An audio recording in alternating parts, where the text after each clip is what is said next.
आज तक ईश्वर को किसी ने नहीं देखा है। आज तक किसी को ये जानकारी नहीं है कि ईश्वर कैसा है, वो कैसा दिखता है। अर्थात ईश्वर को हम जिस रूप में या जिस आकार में या जिस बनावट में हम देखते हैं वो मात्र एक कल्पना है, वो एक अनुमान है जो हमारे मन में या अंतःकरण में या हमारे ज्ञान चक्षु में उत्पन्न होने वाली एकमात्र सोच है। यह एक विचार है जिसे हम दूसरे शब्दों में मन का भ्रम भी कहते हैं।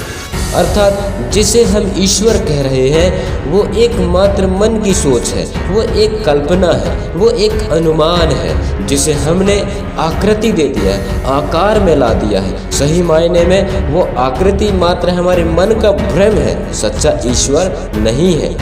ईश्वर जब तक वो अपने आप के विषय में वो खुद ना बताए या प्रकट ना करे तो हम उसे नहीं जान सकते, उसे नहीं पहचान सकते हैं।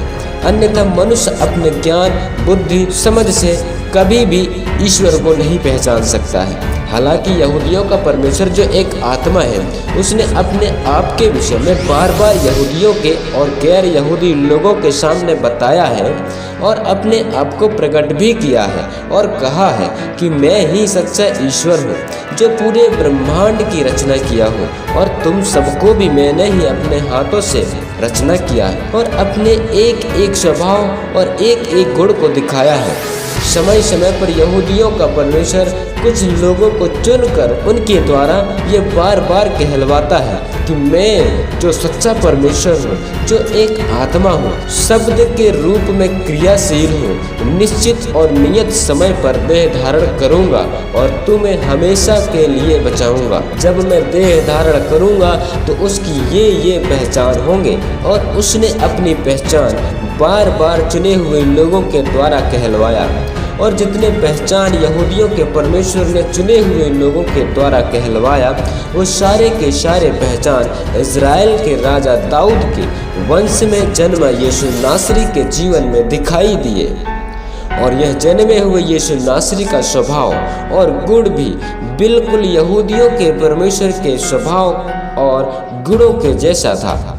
यीशु नासरी ने अपने विषय में यह भी कहा था, इससे पहले कि अब्राहम था मैं हूँ। जबकि अब्राहम यहूदियों का कुल पिता और मूल पिता कहलाया और यीशु नासरी उसके सैकड़ों और हजारों साल बाद जन्मा। यीशु नासरी ने यह भी कहा कि मैं और पिता एक हैं और यह बात कुछ यहूदियों को अच्छा नहीं लगा क्योंकि यीशु नासरी अपने आप को परमेश्वर कहता है और यहूदी इसीलिए यीशु नासरी को पत्थर मारना चाहा। एक और बात कहना चाहता हूँ कि साक्ष्यों के आधार पर यहूदी धर्म ही दुनिया की एकमात्र सबसे प्राचीन धर्म है।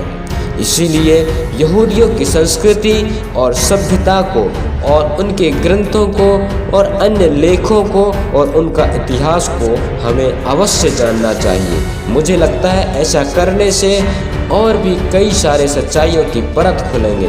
मैं आपको यहूदी धर्म या ईसाई धर्म का प्रचार नहीं कर रहा हूँ, परंतु एक सच्चाई को आपके समक्ष रख रहा हूँ।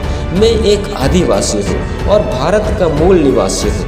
मुझे यहूदी धर्म से और ईसाई धर्म से किसी भी प्रकार का कोई भी लेना देना नहीं है, परंतु यीशु नासरी के जीवन का मैं दीवाना हो गया हूँ और अब उसी के परिचिनों पर चलने का प्रयास कर रहा हूँ।